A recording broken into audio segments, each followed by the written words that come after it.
Welcome to the Dementia Caregiver Talk Show, a podcast to help you navigate the senior care maze. Learn and laugh with us as we discuss creative solutions and ideas to common and uncommon dementia care challenges, and how to make sense of the senior care industry and options, even if you're not a professional.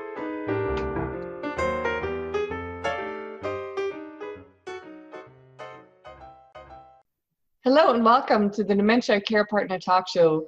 My name is Valerie and I'm here with Joanne Westbrook and Teepa Snow.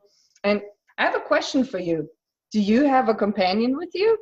I do, and right now it's my little dog next to me. How about you, Teepa and Joanne? I have a kitty cat, but as usual with kitty cat, she just looked at me, turned around, and ran out. So no companion at the moment. Well, you two are better off than I am because all I have is a plant. And they are very responsive. I guess I can talk to them, and people say you should talk to them. But, here's the good part about all three of our companions. None of them are really going to be that upset if we repeat things.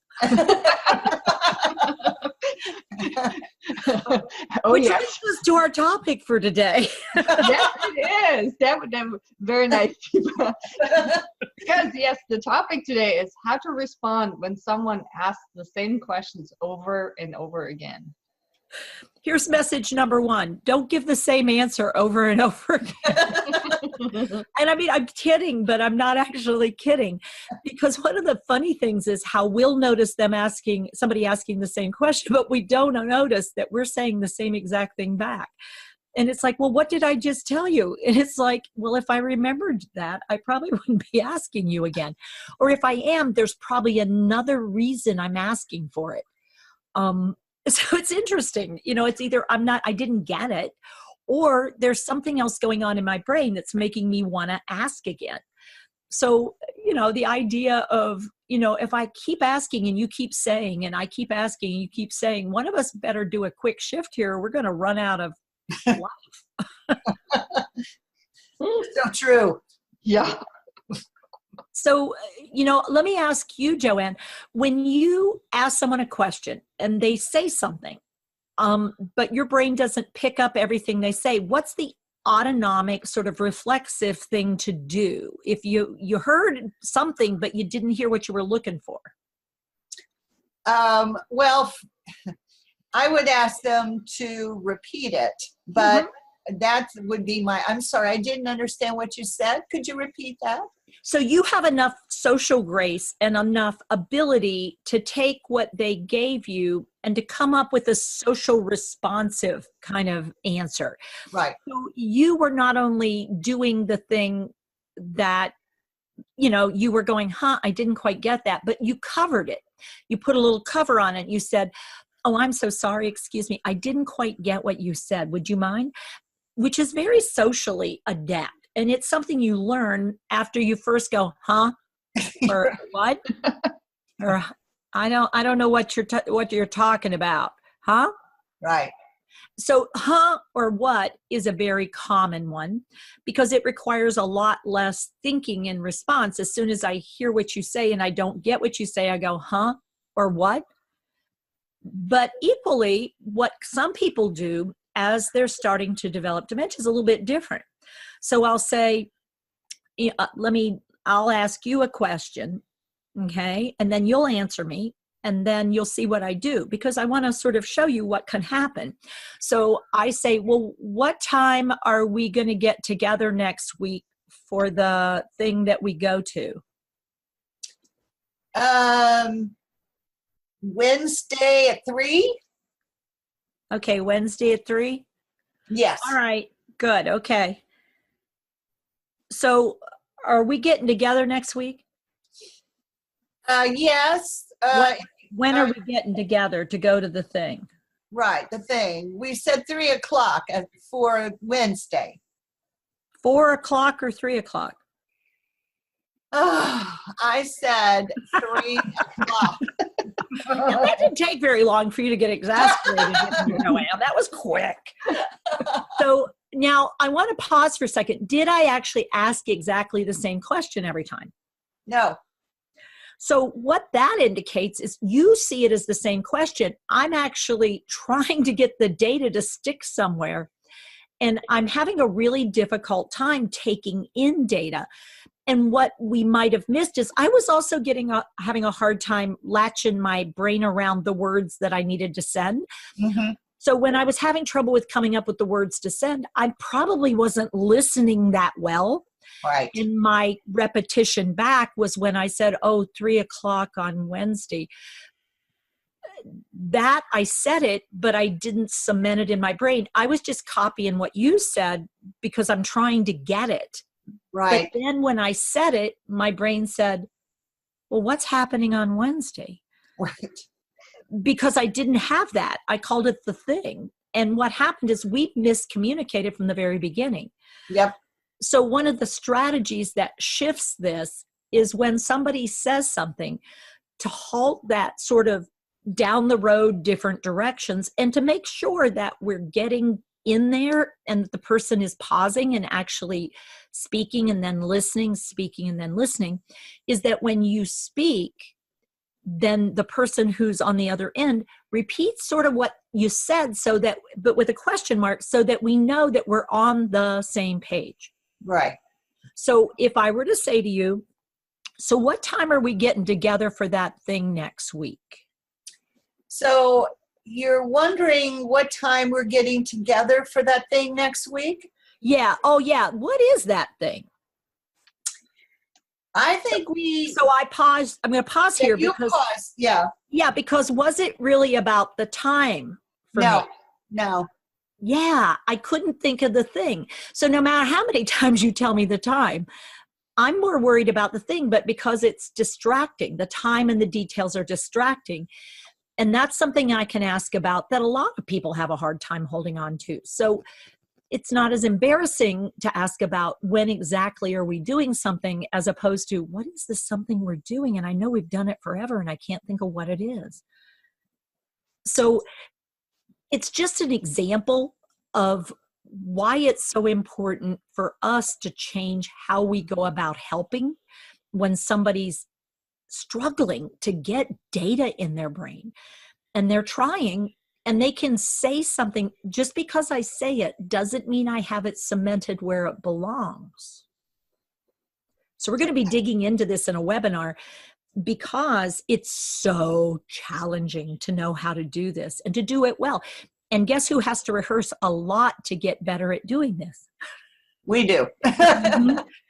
So guess who needs to do repetition? Yeah, we do. Because we already have an automatic response. And do you remember, maybe you don't, how many times with children you might have said when they go, huh, you say, excuse me? And yeah. they'll say, I'm sorry, I didn't hear you. Mm-hmm. Yeah. But it's the art of learning something new. And so we think it's all about the person living with dementia, but it's actually about us learning a new behavior in response to their new behavior, because they didn't used to do this their whole life. This is new. So two brains have to change. Ugh. One is changing and the other one better, or else we're just going to get really exhausted. So it's also, just like what you did, really important to pause before that automatic response. Mm-hmm. What did I tell you? Yeah. Yeah. Just like that automatic, what did I say? Because the person then is shocked into, well, I guess I wasn't listening, but I thought I was. How in the world? And all of us go through some of that when we get used to somebody. So guess when it's worst? When you're around someone you... Yeah. You love, somebody you're familiar. Somebody you know really well. Really well. And it's like, you're not listening to me. And it's like, yep, you're right. But we don't tend to say that, because actually the more you talk to me, the less I actually listen to you, because you're sort of like background noise. And so what happens is sometimes I just like the rhythm of your voice, except when you're angry.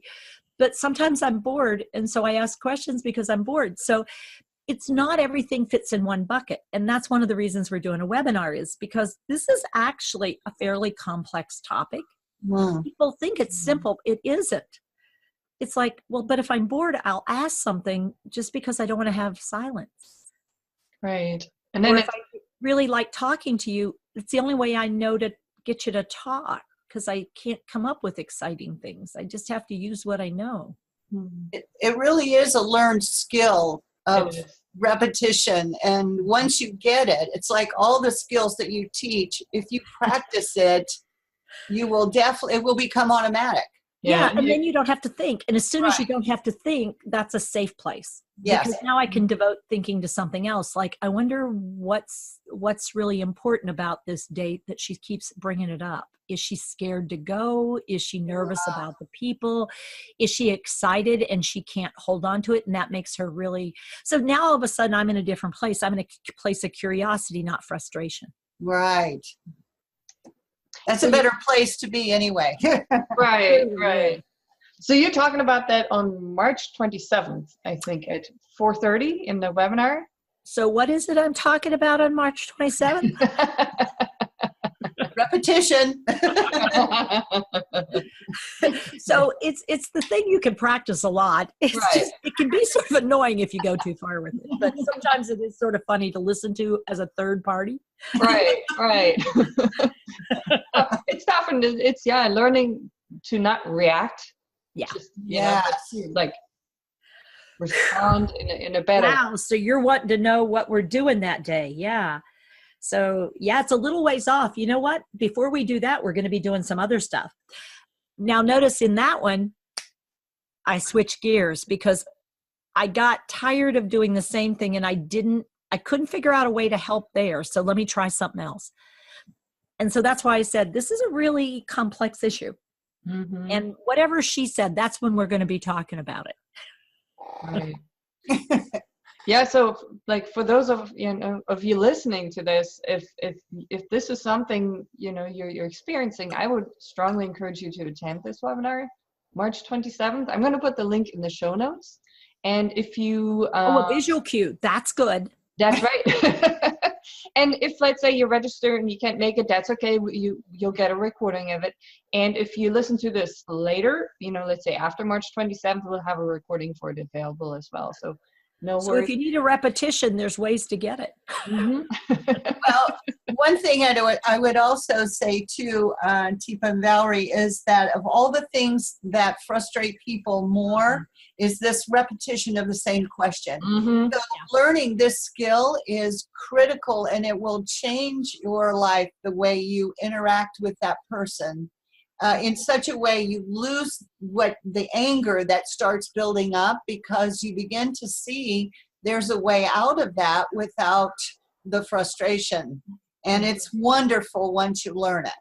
Yeah. Beautifully said, Joanne. Yeah. Well, Teepa's the one that taught all that. So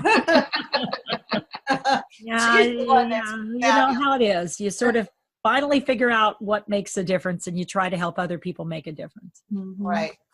Oh, well, thank you so much. Thank you so much, Teepa, for all your insights, and Joanne for your insights. And it's it's a topic, and it's going to help a lot of people, which is a wonderful. Oh, you know what? The final thing I'll end with. Mm-hmm. You guys have companions. You can practice on them. They won't mind. That's true.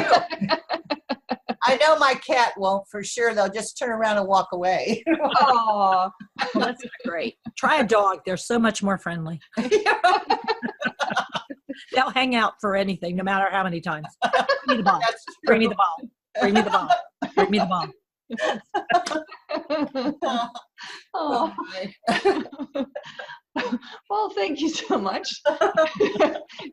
I'm going to go get a dog treat now and practice. Oh, there you go. Good idea. Good idea. And I would say, I'm glad we ended on a laughter note, because sometimes we have to remember how to laugh and when to laugh, and laugh at the right moments. But this repetitious thing, you better figure out how to have yourself a little chuckle at the end of the day, because we want to keep your brain healthy too. Right. Nice. Those are great words. Thank you, Teepa. Yes, good reminder. Thank you, everybody. Thanks, ladies. Talk to you later. Bye. Bye-bye.